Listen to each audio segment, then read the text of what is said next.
হাদিসে রাসূল বলেছেন কোরআনের হক হলেন 4টি। জোর বলেন কয়টি? এই 4টি হক যদি কেউ আদায় করে কোরআন তাদের সুপারিশ করে জান্নাতে নিয়ে যাবে। সুবহানাল্লাহ বলেন। 1 নম্বর কোরআন পড়তে হবে, 2 নম্বর কোরআন বুঝতে হবে, 3 নম্বর কোরআন অনুযায়ী নিজে আমল করতে হবে, আর 4 নম্বর কোরআনের হক হলেন কোরআনের বিধান এই জমিনের মধ্যে বাস্তবায়ন করতে হবে। কয়টা হকের কথা বলেছি?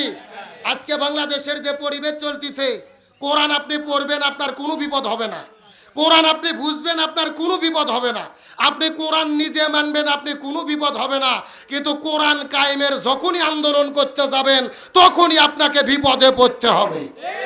এই বাংলাদেশে হুজুর আর আলেম কম নাই, তারাই বিপদে পড়েছে যারা বাংলাদেশে কোরআন বিজয়ের আন্দোলন করেছে। এই জন্য কি আমরা এই দিনের পথ থেকে দূরে সরে দাঁড়াবো? এইবার ইসলামপন্থীরা ক্ষমতায় যায়নি, কোরআন দিয়ে বাংলাদেশ চলতেছে না, এই জন্য আপনাদের মন খারাপ। আমরা বিশ্বাস করি আমরা হারি নাই, আমাদের পরিকল্পিত করে ইঞ্জিনিয়ারিং করে হারিয়ে দেওয়া হয়েছে। এটা জাতির কাছে পরিষ্কার। রিজওয়ানা হাসানার সাক্ষাৎকারের মাধ্যমে এটা জাতির কাছে মুখোশ উন্মোচন হয়ে গেছে। সুতরাং আমরা বলতে চাই এই দেশের মানুষ যেই চেষ্টা করেছে, আমরা যেই চেষ্টা করেছি, আমাদের বগুড়ায় একটা কথা আছে, হাতি মরলেও লাখ হাতি বাঁচলেও লাখ। আমাদের কাজ হলো চেষ্টা করা, আমরা চেষ্টা করে করে মরে যাব, এর বিনিময়ে আল্লাহ জান্নাত দেবে। তার কারণ ইমানদারদের চূড়ান্ত সফলতা কোথায়? আখিরাতে জান্নাত পাওয়ার মাধ্যমে। এই জন্য বলবো হতাশা নয়, টেনশন নয়, দিন কায়েমের আন্দোলন করে চেষ্টা করে করে আমরা কবরে চলে যাব, এর বিনিময়ে আল্লাহ আমাদের জান্নাত দেবে ইনশাআল্লাহ। তার কারণ নূহ নবী 950 বছর দিনের দাওয়াতি কাজ করে 82 জন মুসলমান হয়েছিল। নূহ নবী কি ব্যর্থ হয়েছে? না, ব্যর্থ বলা যাবে না। আমাদের কাজ হলো চেষ্টা করা। আমরা হলাম এই জমিনে দিন কায়েমের কিষেন। কিষেন বোঝেন না? শ্রমিক। শ্রমিক ভালো করে বোঝেন। আমরা সবাই মিলে যদি 2 বিঘা জমি ধান লাগানো চুকে নেই 10,000 টাকা দিয়ে, কয় হাজার? সবাই মিলে ধান লাগাইছি, আসরের আগে শেষ, কিন্তু ধান লাগান শেষ হয়ে যাওয়ার পরে গরু এসে ধান খেয়ে ফেলছে, অথবা বন্যা এসে ধান ভাইসা চলে গেছে। এখন বলেন তো 10,000 টাকা আমরা পাবো কি পাবো না? মালিক আমাদের টাকা দিতে বাধ্য। আমাদের কাজ ছিল ধান লাগানো, ওখানে ধান হলো কিনা, না গরু খেলো না ভাসে গেল, ওটা দেখার দায়িত্ব গারস্থর। একই রকম আমাদের দায়িত্ব এই বাংলাদেশে কোরআন বিজয়ের জন্য চেষ্টা করা। আমরা চেষ্টা করতে করতে মরে যাব, কোরআন বিজয় হলো কিনা এটা দেখার দায়িত্ব আল্লাহর। আমরা যেই চেষ্টা করব এর ফলাফলে আল্লাহ জান্নাত দেবে ইনশাআল্লাহ। সুতরাং আসুন আমরা সিদ্ধান্ত নেই, কোরআন পড়বো, কোরআন বুঝবো, কোরআন দিয়ে জীবন করব। এই জমিনে কোরআন বিজয়ের কাজ করতে করতে মৃত্যুবরণ করে চলে যাব, তারপরও কোরআন ছাড়া হব না। কারা কারা রাজি আছেন একটাবার হাত তুলে দেখান তো দেখি। লিল্লাহি তাকবীর। আল্লাহ তাআলা আমাদের সকলকে আমৃত্যু কোরআন বিজয়ের পক্ষে কাজ করার তৌফিক দান করুক, বলেন আমিন। আল্লাহর কোরআন বলেছেন জারুল ফাসাদু ফিল বাররি ওয়াল বাহরি বিমা কাসাবাত আইদিন নাস। আল্লাহর কোরআন বলেছেন শাহরু রমাদান আল্লাযী উনজিলা ফীহিল কোরআন হুদাল লিন-নাস ওয়া বাইয়িনাতিম মিনাল হুদা ওয়াল ফুরকান। এই রমজানের এত সম্মান হতো না যদি না এই রমজান মাসে কোরআন নাজিল না হতো। সুবহানাল্লাহ বলেন। তাহলে বোঝা গেল রমজানের গুরুত্ব কিসের কারণে? কোরআনের কারণে। জোরে বলেন কিসের কারণে? এখন আপনাদের 2 নম্বর প্রশ্ন, বলেন তো এই পৃথিবীর সর্বশ্রেষ্ঠ নবীর নাম কি? কথা বলেন। আমাদের নবী কেন শ্রেষ্ঠ নবী হলো? তার কারণে এই নবীর উপরে কি নাজিল হয়েছে?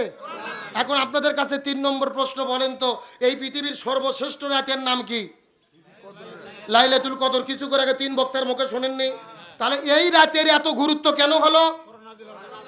হ্যাঁ, আসল কথা বোঝা লাগবে। লাইলাতুল কদরের সম্মান হতো না, নবী এত সম্মানিত হতো না, রমজান এত ফজিলতপূর্ণ হতো না যদি না এই রমজান মাসে কোরআন নাজিল না হতো। তাহলে বোঝা গেল সম্মান রমজানের না, সম্মান লাইলাতুল কদরের না, সম্মান নবী না, মূলত সম্মান হলো কোরআনের। এখন আমরা সব ছেড়ে দিয়ে কোরআনক বাদ দিয়ে শুধু 60 বছর ধরে রোজা রাখতেছি। খুরমো খেজুর মরি ও মাজোয়া কি মোশান। 60 বছরের রোজা, কোরআন পড়েও না, কোরআন বোঝেও না, কোরআনের ধাদ্যেও যায় না। এমন মুসলমান আছে না নাই? শেষ কথা ভালো করে বোঝেন। আপনাদের গ্রাম থেকে গড়ি 200 জন বরযাত্রী বিয়ে খাইতে গেছেন, বর কয়টা?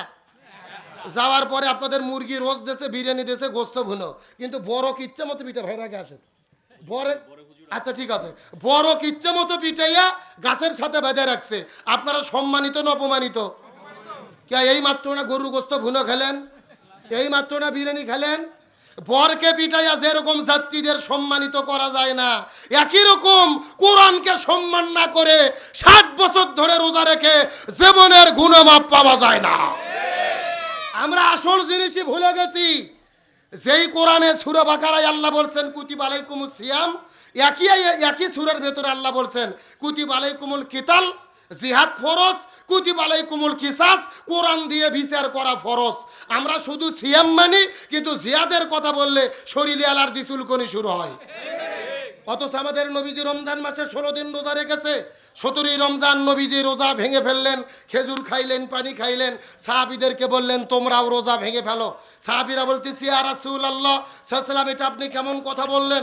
আপনি 3 দিন আগে ওয়াজ করেছেন একটা রোজার এত দাম, ইচ্ছে করে যদি কেউ একটা রোজা ছেড়ে দেয় লাগাতার 60টা রোজা রাখা লাগবে, আবার যদি একটা রোজা ছেড়ে দেয় আবার লাগাতার 60টা রোজা রাখা লাগবে, আপনি কেন রোজা ছাড়তে বললেন?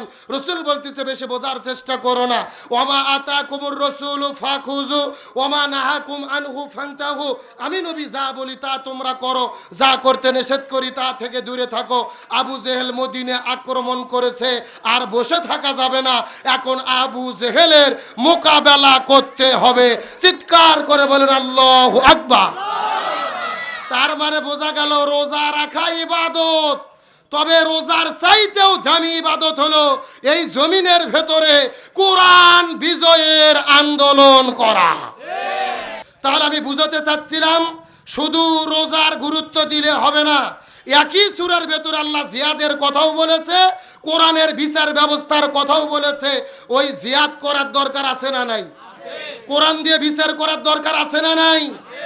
এই যাবার আগে আপনারা শুনলেন যে আমাদের মাননীয় প্রধানমন্ত্রী তারেক রহমান আলেম ওলামাদেরকে ডেকেছেন, ইফতার মাহফিল আহ্বান করেছেন, তাদের পাশে নিয়ে ইফতার করেছেন, এমনকি নিজে দাঁড়িয়ে শায়েখ আব্দুর রাজ্জাক বিন ইউসুফ, তারপরে শায়েখ আহমদুল্লাহ হাফিজাউল্লাহ হুজুরদের সম্মান করেছেন। আব্দুর রাজ্জাক বিন ইউসুফ প্রধানমন্ত্রীর মাথায় হাত দিয়ে দোয়া করে দিয়েছেন। অবশ্যই ভালো, আমরা ভালোকে ভালো বলি। তারেক রহমান তারাবির নামাজ পড়ে সাধারণ মানুষের সাথে বসে আছেন, হেঁটেও অফিসে যাচ্ছেন, ভালো ভালো বক্তব্য দিচ্ছেন, কিন্তু ওনার মতো কি ওনাদের কর্মীরা ভালো হয়েছে? কথা কন না কে? না, খালি নেতার কথা বললে তো কর্মীদেরটাও বলা লাগবে। হ্যাঁ, নেতা খুবই ভালো। তারেক রহমান এই কয়দিন যা যা করছে নিঃসন্দেহে এ প্রশংসা পাওয়ার দাবি রাখে। আলেম ওলামাদের পাশে দেখতেছেন, ইফতার করাচ্ছেন, আবার আলেম ওলামা তার মাথায় হাত দিয়ে দোয়া করতেছেন। ভালো ভালো দোয়া খাই হচ্ছে ভালো, কিন্তু নেতার মতো ভালো যদি কর্মীরা হতো এই 15 দিনে বাংলাদেশ চেঞ্জ হয়ে যেত। কিন্তু গত 15 দিনে বাংলাদেশে ধর্ষণ হয়েছে 45টা। জোরকন সুবহানাল্লাহ, কি এ জোরকন নাউজুবিল্লাহ। প্রতিদিন চাঁদাবাজি চলতেছে। আমাদের শাহজাহানপুরের ঘটনা, সাধারণ মানুষের আলুর দাম নাই, বিক্রি করতে পারতেছে না, স্টোরত আলু রাখবে, ওখানে বলতেছে সাদা দিয়ে আলু স্টোরত নিয়ে যাওয়া লাগবে। কথা বলেন না কেন? তাহলে নেতার মতো যদি কর্মীরা ভালো হয় দেশ পরিবর্তন হবে, নতুবা শুধু নেতা পরিবর্তন হলে এই সমাজ কখনো পরিবর্তন হতে পারে না। আপনি লাগাছেন তেঁতুল গাছ, আপেল পাইবেন। এখন যাদের পক্ষে সমর্থন দিচ্ছেন ঠেলা কিন্তু সেই রকমই হবে না। এটা আল্লাহর কোরআনের বক্তব্য।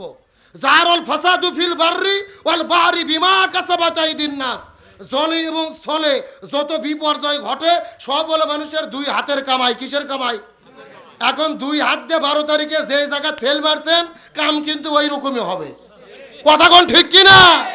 তাহলে আমরা যদি সমাজ পরিবর্তনের কথা বলি, আগে নিজেদের পরিবর্তন হয়ে ভালো মানুষের পক্ষে আমাদের রায় দেওয়া দরকার ছিল। আসেন, তার মানে রাসূল হাদিসের মধ্যে বললেন রোজা রেখে যদি সুদ ছাড়তে না পারেন, রোজা থেকে যদি ঘুষ ছাড়তে না পারেন, রোজা থেকে যদি চাঁদাবাজি ছাড়তে না পারেন, রোজা থেকে যদি গীবত ছাড়তে না পারেন, রাসূল বলতেছেন এই রোজা দিয়ে কোনো কাজ হবে না, খামাখা না খাইয়া থাকার কোনো দরকার। এখন আসেন আপনাদের যেই মেসেজ দিতে চাই, এই যে রমজান মাসের এত গুরুত্ব, এত ফজিলত, এত তাৎপর্যের কথা আমরা বললাম, এই রমজান মাসের এত